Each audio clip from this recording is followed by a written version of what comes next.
गायीची सेवा करणे, गायीला भाकरी खायला दिल्याने नेमकं काय घडतं? गायीच्या कोणत्या भागाला स्पर्श केल्याने रोग बरे होतात आणि त्यामुळे मनुष्याला कोणते फायदे मिळतात किंवा कोणते पुण्य मिळते? गरुड पुराण रहस्य याबद्दल काय सांगतं? चला तर जाणून घेऊया. नमस्कार मित्रांनो, श्री स्वामी समर्थ. मित्रांनो, आज आपण एका प्राचीन कथेच्या माध्यमातून याबाबत संपूर्ण माहिती जाणून घेणार आहोत. मित्रांनो, एकदा देवर्षी नारद भगवान श्रीकृष्णांना भेटण्यासाठी द्वारका नगरीत येतात आणि त्यांना नमस्कार करतात. देवर्षी नारदांना पाहून भगवान श्रीकृष्ण प्रसन्न होतात आणि त्यांचे स्वागत करतात. आज तुम्ही द्वारकेला कोणत्या उद्देशाने आले आहात? नारद देवर्षी नारद म्हणू लागतात, हे भगवान, तुला सर्व माहीत आहे. तुझ्यापासून काही लपले आहे का? माझ्या मनात काय प्रश्न आहे हे तुम्ही चांगले ओळखता. त्यावर भगवान श्रीकृष्ण म्हणतात, हे देवर्षी, आज तुम्ही संपूर्ण मानवजातीच्या कल्याणासाठी येथे आला आहात. मी तुमच्या मनातील कोणताही प्रश्न घाबरता विचारू शकता. मग देवर्षी म्हणू लागतात, हे भगवान, आज मी पृथ्वीवर फिरत असताना मला एक विचित्र दृश्य दिसलं. मी पाहिलं की काही दुष्ट लोक गायी मारत आहेत, तर दुसरीकडे काही लोक गायीची पूजा देखील करत आहेत. हे दृश्य पाहून मला खूप वाईट वाटले. हे परमेश्वरा, माणूस स्वतःच्या स्वार्थासाठी निष्पाप प्राण्यावर अत्याचार का करतो?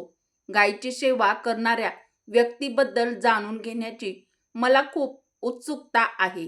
त्याची पूजा केली तर त्याचे काय फळ मिळते आणि गायीवर अत्याचार करणाऱ्या पापी लोकांना काय शिक्षा आहे? नारदजींनी असे विचारल्यावर भगवान श्रीकृष्ण मंद हसत हसत म्हणू लागले, हे देवर्षी, तुम्ही खूप छान प्रश्न विचारला आहे. जो गायी मारतो त्याला त्याच्या पापाची शिक्षा नक्कीच मिळते, पण जो गायीची सेवा करतो तो उत्कृष्ट पद्धतीने गायीची सेवा केल्याने माणसाला पृथ्वीवर आणि पुढील जगात काय फायदा होतो हे देवर्षी मी तुला या कथेद्वारे समजावून सांगतो. ही कथा तुम्ही लक्षपूर्वक शेवटपर्यंत ऐकून जो कोणी तिचा प्रचार करतो त्याची सर्व पापे नष्ट होतात, त्याला संपत्ती मिळते आणि मृत्यूनंतर तो माझ्या घरी जातो.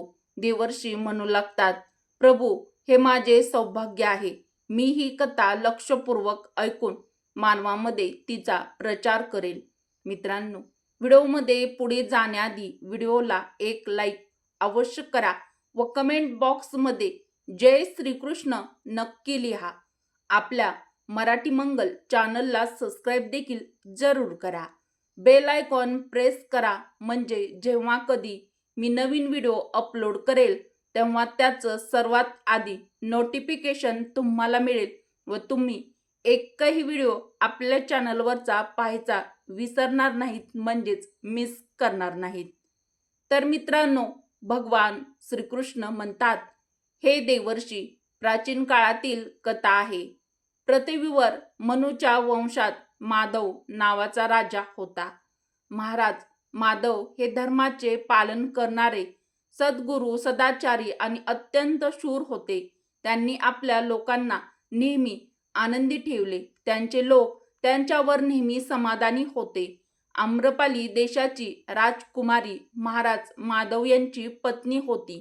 महाराज आणि राणी सुकन्या सुखाने राहू लागले, पण अनेक वर्ष झाली तरी राणीला मूल झाले नाही. तेव्हा महाराज एकटे बसून विचार करू लागले की मी कधीच कोणते पाप केले नाही. माझे सर्व कार्य धर्माच्या मार्गाने केले आहे, पण तरीही माझ्या नशिबात मुलाचे सुख का नाही आहे? असा विचार करून तो खूप काळजीत पडला आणि मग त्याच्या मनात एक विचार आला की ही समस्या फक्त गुरु वशिष्ठ सोडवू शकतात. फक्त तेच मला माझ्या दोषाबद्दल सांगतील आणि मुलगा होण्यासाठी काही उपाय सांगतील असा विचार करून महाराज माधव आपल्या पत्नीसह गुरु वशिष्ठांच्या आश्रमात पोहोचले. वशिष्ठजी आपली पत्नी अरुंधती सोबत आश्रमात बसले होते आणि त्यांचे दर्शन घेतात. अरुंधतीने त्यांचे स्वागत केले, आशीर्वाद दिला. वशिष्ठजी महाराजांना म्हणू लागले, हे राजन, आज तू आणि राणी अचानक माझ्या झोपडीत येण्याचे कारण काय आहे? महाराज म्हणतात, हे महर्षी गुरुदेव, मी तुमच्याकडे तपश्चर्या करायला आलो नाही. मी तुमच्याकडे मदत मागण्यासाठी आलो आहे. कृपया मला मदत करा. मला खूप वेदना होत आहेत. तुम्ही स्वतः सर्वांचे रक्षण करता, मदत करण्यास सक्षम आहात. महाराज माधव म्हणतात, गुरुदेव, कोणत्या दोषामुळे मला अद्याप पुत्र प्राप्ती झाली नाही हे जाणून घेण्यासाठी मी तुमच्याकडे आलो आहे. कृपया तुमच्या दैवी शक्तीने मला माझे दोष सांगा. दोष दूर करण्याचा उपाय देखील सांगा. माझ्या मुलाशिवाय माझे जीवन निरर्थक होईल आणि मला मोक्ष मिळणार नाही. तेव्हा महर्षी वशिष्ठ म्हणतात, हे राजा, हे आश्चर्यकारक आहे. मी तुम्हाला नक्कीच मदत करेल. मग महर्षी वशिष्ठ आपल्या दिव्य दृष्टीने राजाचा भूतकाळ पाहू लागतात आणि मग त्यांना राजाची चूक कळते. महर्षी महाराजांना म्हणतात, हे राजा, इंद्रलोकात देवराजांना भेटून परत येत असताना तुमची एक मोठी चूक झाली आहे, ज्याची तुम्हाला जाणीव देखील नव्हती. त्यामुळे वाटेत एका कल्पवृक्षाखाली उभ्या असलेल्या गाय आणि तिच्या वासराकडे तू दुर्लक्ष केले. ती गाय व तिचे वासरू अत्यंत भुकेलेले, त्रासाने व्याकुळ झाले. त्या कामधेनू गायीला तू खायला दिले नाही, ना तिला नमस्कार केलास. त्या गायीनेही तुझ्याकडे मदत मागितली, पण तू तुझ्या आनंदात हरवून गेलास. त्या गायीची हाक तुला ऐकू आली नाही. कृतज्ञता पाहून गाय अतिशय दुःखी झाली आणि तिने तुम्हाला शाप दिला. हे राजा, जो गायीला दुःखात पाहून मदत करत नाही, जो भुकेल्या गायीला चारा देत नाही, तो महापाप करतो आणि त्याच गायीच्या शापामुळे तुला मूलबाळ होत नाही. अशा प्रकारे महर्षींनी महाराज यांना त्यांचा दोष सांगितला, जो ऐकून महाराज अत्यंत दुःखी झाले आणि पश्चाताप करू लागले. माझ्या मूर्खपणामुळे एक गाय आणि तिच्या कोमल वासराला खूप त्रास सहन करावा लागला. आता मला राजा होण्याचा अधिकारही नाही. नंतर महाराज महर्षींना म्हणतात, हे गुरुदेव, मला माझी चूक सुधरवायची आहे. कृपया मला काही उपाय सांगा, म्हणजे या गंभीर पापातून माझी सुटका होईल. मला प्रायश्चित्त करायचे आहे. तेव्हा महर्षी म्हणतात, हे राजा, तू दुःखी होऊ नकोस. या दोषातून मुक्त होण्याचा उपाय आहे. माझ्या आश्रमातील सुरभी नावाच्या गायीची तू सेवा कर. पुढे वशिष्ठ म्हणतात, राजा, हीच ती कामधेनू गायीची मुलगी आहे, जिला तू मदत केली नाहीस. तुम्ही तुमच्या पत्नीसोबत त्या गायीची सेवा करा आणि तिची पूजा करा. ती तुम्हाला नक्कीच याचे फळ देईल. मग ती गाय सुरभी बाहेरून आश्रमात प्रवेश करते. हे राजा, फक्त स्मरण करून कल्याण करणारी ही सुरभी गाय स्वतःहून आली आहे. तुम्ही भाग्यवान आहात. ही गाय तुमचे दुःख नक्कीच दूर करेल. या सुरभी गायीचे पालन करा, तिची सेवा करा. जंगलात राहणाऱ्या वन्य प्राण्यांपासून तिचे रक्षण करा आणि आश्रमात परतल्यावर राणी सुकन्या हिने या गायीची सेवा करावी. यावर प्रसन्न होऊन ही गाय तुला नक्कीच पुत्र देईल. मित्रांनो, पुढे महाराज माधव यांनी गुरु वशिष्ठांना तसे करण्याचे वचन दिले आणि दुसऱ्या दिवशी सकाळी राणीने गायीची पूजा केली आणि महाराज जंगलात घेऊन गायीला गेले. गाय चालायला लागली की महाराज तिच्या मागे जायचे आणि हिरवे गवत आणून तिला चारा खाऊ घालायचे. जेव्हा ती गाय झाडाखाली बसायची तेव्हा महाराजही तिच्या सोबत बसून ध्यान करायचे. अशा प्रकारे महाराज त्या गायीची सेवा करत राहिले. संध्याकाळ झाल्यावर महाराज त्या गायीला घेऊन आश्रमात परतले. आश्रमात पोहोचताच गायीने आपल्या खुरांनी महाराज माधव यांच्यावर धूळ उडवली. त्यामुळे महाराजांचे शरीर पवित्र झाले. त्यांची सर्व पापे नष्ट झाली. तेव्हा राणी सुकन्या हिने सुरभी गायीचे स्वागत केले आणि गायीची विधीपूर्वक पूजा केली. तिने वारंवार तिच्या पायावर डोके टेकवले. मग त्या गायीला प्रदक्षिणा घातली आणि हात जोडून त्यांच्यासमोर उभी राहिली. तेव्हा गायीने त्या राणीची पूजा स्वीकारली आणि राणीवर नजर टाकल्याने तिचे सर्व दोष नाहीसे झाले. गायीला पाहताच राणी अत्यंत पवित्र झाली. अशा प्रकारे महाराज माधव यांनी सुरभी गायीची सेवा करत 20 दिवस झाले. खरं तर 21व्या दिवशी महाराज गायीला घेऊन जंगलात गेले. तेव्हा गाय हिमालय पर्वतावर जाऊ लागली आणि महाराजही तिच्या मागे गेले. त्या पर्वतावर उभे राहून महाराज त्या हिमालय पर्वताचे सौंदर्य पाहत होते. इतक्यात एका वाघाने येऊन सुरभी गायीला बळजबरीने पकडले.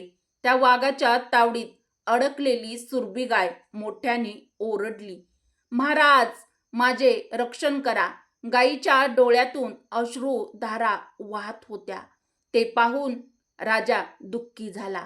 त्याने ताबडतोब आपला बाण काढला आणि धनुष्याची तार पकडली. त्याने बाण काढून धनुष्याच्या तारावर ठेवला आणि वाघाला मारण्यासाठी तार ओढली. त्याच वेळी वाघाने राजाकडे पाहिले आणि राजाला वाघाचे दर्शन होताच त्याचे शरीर सुंदर झाले. त्याची शक्ती कमकुवत झाली आणि त्याची सर्व शक्ती नष्ट झाली. तो बाण सोडण्याची ताकदही त्याच्यात राहिली नाही. तेव्हा वाघ राजाशी बोलू लागला, हे राजन, माझ्यावर हल्ला करणे तुझ्या अधिकारात नाही, कारण भगवान शिव नंदीवर पाय ठेवून बसले आहेत. म्हणूनच मला मारून येथून परत जाण्याचा प्रयत्न करू नका. निर्मात्याने आज या गायीला माझे अन्न म्हणून नियुक्त केले आहे, म्हणूनच तुम्ही त्यात हस्तक्षेप करू नका. महाराज बोलू लागले, कृपया गायीला मारू नका. ती सुरभी गाय आहे जिने महर्षींची संपूर्ण इच्छा पूर्ण केली. या गायीचा वध केल्यास फार मोठे पाप होईल. गुरुदेवांनी मला गायीचे रक्षण व सेवा करण्याची आज्ञा दिली आहे. घरी वासरू आहे. मी या गायीला मरायला सोडू शकत नाही. पुढे महाराज माधव म्हणतात, तू भगवान शिवाचा सेवक आहेस, म्हणूनच तुझ्या हातून ही गाय सोडवणे मला अशक्य आहे. म्हणूनच हे वाघ, मी तुला विनंती करतो की या गायीला जीवन द्या. या गायीच्या बदल्यात मी माझे शरीर तुला अर्पण करतो. त्यामुळे तुमची भूकही भागेल आणि या गायीचे रक्षण होईल आणि माझा शब्दही पूर्ण होईल. असे म्हणत महाराज हात जोडून त्या वाघासमोर बसले आणि त्याने डोळे मिटले.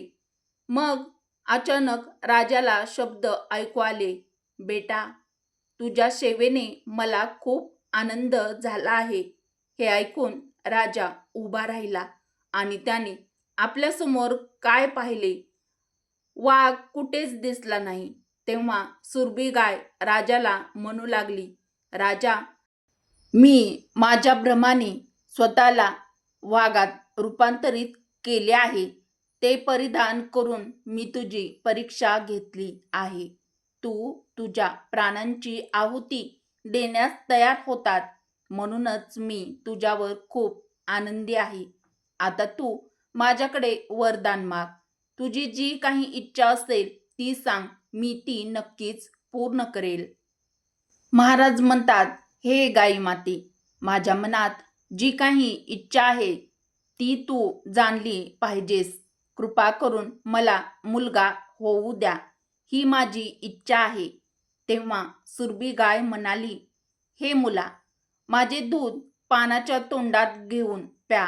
त्याने तुम्हाला खूप हुशार मुलगा मिळेल. महाराज माधव पुढे म्हणू लागले, हे आई, तुझे गोड बोलणे ऐकून मी तृप्त होतो. आता तू माझ्याबरोबर आश्रमात ये आणि मी तुझी पूजा करीत आणि माझे विधी पूर्ण करीन. आणि त्यानंतर महाराज त्या गाईला आश्रमात घेऊन गेले. आश्रमात पोहोचल्यावर राणी पुढे आली आणि त्यांनी त्या गायीची पूजा केली. तेव्हा गाय म्हणाली, हे राणी, माझ्या पाठीला स्पर्श करा. यातून तुम्हाला खूप हुशार व बलवान व शिकलेला मुलगा मिळेल. त्यानंतर राणीने गायीच्या पाठीला स्पर्श केला. राजा आणि राणीने विधिवत पद्धतीने सुरभी गायीची पूजा केली आणि त्यांनी त्यांचे अमृतसमान दूध प्रसाद म्हणून स्वीकारले. त्या दोघांचा आनंद पाहून महर्षी वशिष्ठ म्हणू लागले, हे राजा, आता ही गाय तुम्हा दोघांवर प्रसन्न आहे. आता तुझी इच्छा नक्कीच पूर्ण होईल. जो कोणी गायीची सेवा करून तिला चारा खाऊ घालतो आणि तिची प्रदक्षिणा करतो त्याच्या सर्व मनोकामना सफल होतात. आणि जो गायीचे रक्षण करतो त्याला कधीही दुर्दैवाचा सामना करावा लागत नाही आणि मृत्यूनंतर तो गोलोकात जातो आणि त्याला भगवान श्रीकृष्णांचे प्रत्यक्ष दर्शनाचे भाग्य लाभते. जो भक्ती भावाने गायीचे दूध पितो, जो गायीच्या पाठीवर असलेल्या कुबड्याला स्पर्श करतो, तो सर्व रोगांपासून मुक्त राहतो. त्याचे सर्व दोष पाप नष्ट होतात. जी स्त्री रोज गाईला भाकरी खायला घालते ती भाग्यवान होते. गाय सर्व पापांचा नाश करणारी आणि सर्व कठीण इच्छा पूर्ण करणारी आहे. म्हणून सदैव त्यांचे रक्षण करावे, पूजा करावी, तिला रोज खायला द्यावे. असे केल्याने मनुष्य सर्व ऐश्वर्य प्राप्त करतो, त्यांचे दारिद्र्य संपते. तेव्हा भगवान श्रीकृष्ण म्हणतात, हे देवर्षी, अशा प्रकारे गायीची सेवा केल्याने महाराज माधव यांना पुत्र प्राप्ती झाली, ज्याला रघुनंदन असे नाव पडले. ज्याच्या नावाने या पृथ्वी तलावर सूर्यवंश प्रसिद्ध झाला आणि पुढे त्यांचा वंश रघुवंशी या नावाने प्रसिद्ध झाला. तर मित्रांनो, आपणही रोज गायीची सेवा करा. गायीला दररोज भाकरी खायला द्या. गायीचे रक्षण करा. गोमातेची सेवा करा. तुमच्यावर असणारे सर्व संकटे दूर होतील आणि तुमच्या मनातील सर्व मनोकामना इच्छा पूर्ण होतील. तर मित्रांनो, आपल्याला ही कथा कशी वाटली ते मला कमेंट करून नक्की कळवा. व्हिडिओ आवडल्यास व्हिडिओला एक लाईक अवश्य करा. मराठी मंगल आपल्या चॅनलला सबस्क्राईब देखील जरूर करा. उपयुक्त व्हिडिओ तुमच्या मित्र परिवारासोबत, बहिणींसोबत जास्तीत जास्त शेअर देखील नक्की करा. व्हिडिओ शेवटपर्यंत पाहिल्याबद्दल तुम्हा सर्वांचे मनापासून धन्यवाद. कमेंट बॉक्समध्ये श्री स्वामी समर्थ किंवा जय श्रीकृष्ण किंवा जय माता लक्ष्मी नक्की लिहा. जय श्रीराम, जय माता.